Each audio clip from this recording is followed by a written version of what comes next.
उत्तर प्रदेश सरकार ने अपना 8वां बजट और सबसे बड़ा बजट पेश करा है। इस साल लोकसभा का चुनाव है, इसके मद्देनज़र हम बात करें 7,36,000 करोड़ का बजट उत्तर प्रदेश सरकार ने पेश करा है, जिसमें महिला, किसान, युवाओं की बात करी गई है। इस बजट में जिस तरीके से बात करें 7,36,000 करोड़ का ये बजट अब तक का सबसे बड़ा बजट है। पिछला बजट 6,90,000 करोड़ का था। जैसी उम्मीद थी कि लोकसभा चुनाव को देखते हुए सरकार बड़ी घोषणाएं कर सकती है, वैसा ही कुछ हुआ। महिला, युवा, किसान पर सरकार ने सबसे ज़्यादा फोकस किया। बजट के बाद सीएम योगी ने कहा कि बजट प्रभु श्री राम को समर्पित है। बजट की शुरुआत में, मध्य में और अंत में प्रभु श्री राम हैं। श्री राम लोक मंगल के प्रतीक हैं। ये बजट लोक मंगल को समर्पित है। अखिलेश ने कहा कि 90% बजट 10% लोगों के लिए है। इससे गैर बराबरी बढ़ेगी। इन्वेस्टर समिट की बात करें, जिसके वादे फेल हुए हैं, जिसमें निवेश नहीं आए हैं। इस बजट के ऊपर भी कहीं ना कहीं विपक्ष जो है वो हमलावर है, और जो विपक्षी नेता हैं उनसे बात करेंगे, उनकी राय इस बजट पे जानने की कोशिश करेंगे। हमारे साथ बात करने के लिए उत्तर प्रदेश कांग्रेस अध्यक्ष अजय राय मौजूद हैं। सर, कैसे देखते हैं इस बजट को? देखिए, आपने जो कहा कि ये बजट भगवान राम को प्रस्तुत किया है, तो भगवान राम के गण हैं, भगवान राम के जो भक्त हैं, वो निश्चित तौर से आम आदमी, साधारण आदमी, गरीब आदमी, सबके घर में निवाला हो, सबके घर में सुख समृद्धि हो, राम राज्य हो, ऐसा बजट आना चाहिए।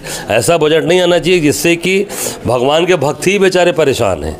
भगवान के भक्त जो है वो अपने बच्चों को नहीं पढ़ा पा रहे हैं, अपने बच्चों को शिक्षा नहीं दे पा रहे हैं, इलाज नहीं करा पा रहे हैं। मैं समझता हूँ कि ये केवल और केवल मार्केटिंग करने वाला बजट है।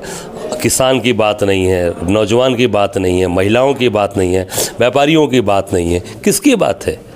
गन्ना के भुगतान नहीं आप दे पा रहे हो, गन्ना के बढ़े मूल्य नहीं दे पा रहे हो, बिजली की बढ़े, जो आपने कहा था कि हम माफ़ कर देंगे बिजली के बिल, किसानों को कहा था ना, सिंचाई का कि संसाधन में चाहे जो भी लगते हों, ट्यूबवेल, पंपिंग सेट, योगी ने घोषणा किया था और अभी तक माफ़ नहीं हुआ। वो 10% बढ़ा के आ रहा है। अप्रैल में कहा था, ये फरवरी चल रहा है, तो किसान तो बर्बाद हो गया। तो मैं समझता हूँ कि कहाँ आप जो समर्पित कर रहे हो भगवान को, आम जनता उन्हीं के राज्य में रह रही है, उन्हीं की कृपा से रह रही, कि आप चीज़ों को ध्वस्त करते जा रहे हो। केवल मार्केटिंग का बजट मत करिए। अरे पशुओं के लिए तो है ना कि 30 रुपये या 40 रुपये देते हैं ना, शायद मेरी जानकारी में से 50 रुपये कर दिया। 50 रुपया में अब एक तो बछवा भी नहीं पलाएगा यार, बछवा बछिया भी नहीं पलाएगा।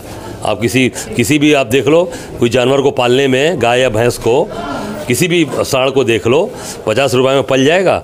वो सब अधिकारी और ये योगी सरकार मिलकर खा रही है। वो भूसा भी खा रहे हैं। रोज़ आप किसी भी गौशाले का हाल देखोगे, एक बार ज़रा चले जाओ लखनऊ के बाहर वीडियो लेकर से किसी गौशाले में, सारे जानवर पानी कीचड़ में दबे हुए हैं या बेचारे वहीं छटपटा कर मर रहे हैं। ये इनको बुरी तरीके से केवल ये लूटने का काम है। अखिलेश यादव ने कहा है इस बजट से गैर बराबरी जो है वो बढ़ेगी। निश्चित, जो भी चीज़ें मैंने कहा ना कि जब आप आम जनता के हित की बात नहीं करोगे, आम लोगों के लिए जो होना चाहिए, किसान के लिए, नौजवान के लिए, आम आदमी के लिए, वो निश्चित तौर से चीज़ें खराब हो रही हैं। बहुत शुक्रिया बात करने के लिए। धन्यवाद। हमारे साथ बात करने के लिए उत्तर प्रदेश कांग्रेस अध्यक्ष थे, जिन्होंने बजट के ऊपर खुलकर हमला बोला। जनसंदेश टाइम्स के लिए कैमरा पर्सन जिशान खान के साथ आकिब मिराज खान, लखनऊ।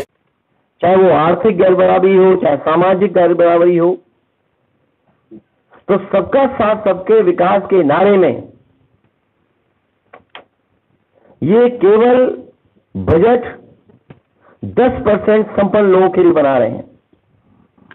90% बजट 90% लोगों के लिए बजट नहीं है।